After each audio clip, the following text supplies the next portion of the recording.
dear students, this is the first introductory part of the chapter How do organisms reproduce. Now, what do you mean by reproduction?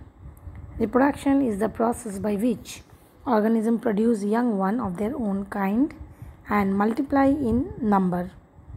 Now, why should an organism reproduce? That is a very important question, because during reproduction lot of energy is spent. So why should an organism spend lot of energy for this process? Now, reproduction is very important because it helps in the continuation of life, it helps in preservation of species, it replaces the dead individual, and it plays an important role in evolution. So what exactly is reproduction? Now, reproduction is the means to transmit hereditary information. So, in case of reproduction, we see that a species look very similar in its body design with that of the different members of its same species. So, what does it mean? It means that these all species of the same kind, they have the same blueprint for their body design, and this blueprint, it comes from interbreeding. So, the hereditary material that is having the same information about the body design is encoded in it. Now, this hereditary material is copied and transmitted to the next generation through reproduction by the help of gametes or spores.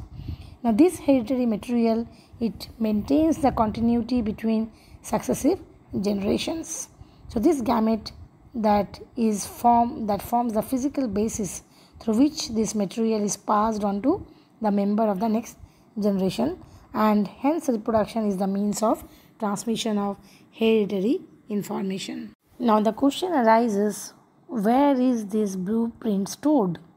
The blueprint for all the body structures and functions are stored in a macromolecule known as DNA, deoxyribonucleic acid.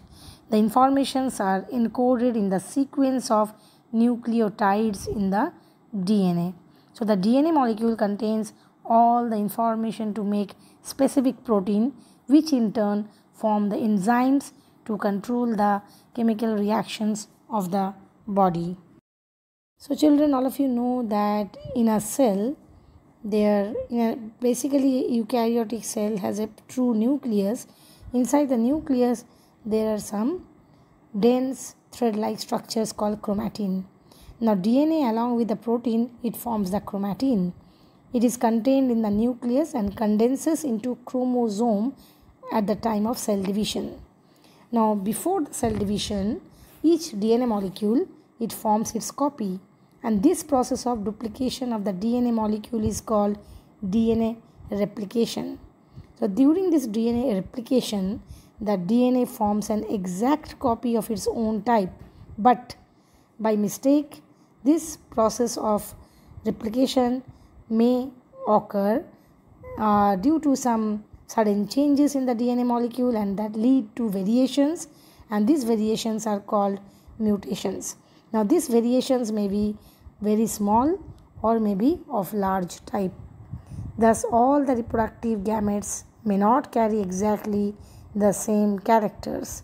So this type of mistakes that I am talking about, that is the mutation in the process of DNA replications, are one of the fundamental reasons for the origin of variations.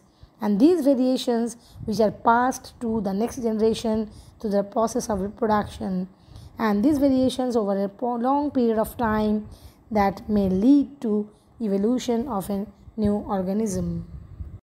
From the above discussion, now it is very clear to you, I think, that the first step of reproduction is replication of DNA, which is also termed as DNA copying.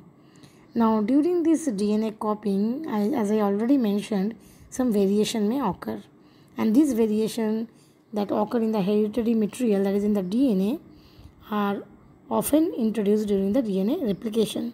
So we see in multicellular organisms, they generally perform sexual reproduction, and during the sexual reproduction there are millions of DNA copies are formed, and a large number of variation also occurs in the gametes, and because of this we see variation among the individual organisms of the same species. Now What are the chances of introduction of variation in the population of a particular species?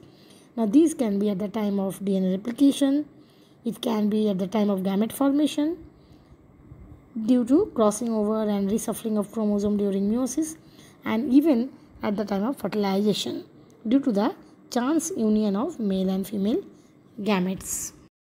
Now, why we are talking about variation in this chapter? Because variation is very important. Now, this accumulation of variations that provide suitable characteristics that enables the organism for better survival. Such changes which empower an organism to survive successfully in some changed environment is called pre-adaptation. Here I want to describe this point with the help of an example. Just try to understand. Suppose there is a population of bacteria that was able to survive in the temperature condition, in optimal temperature.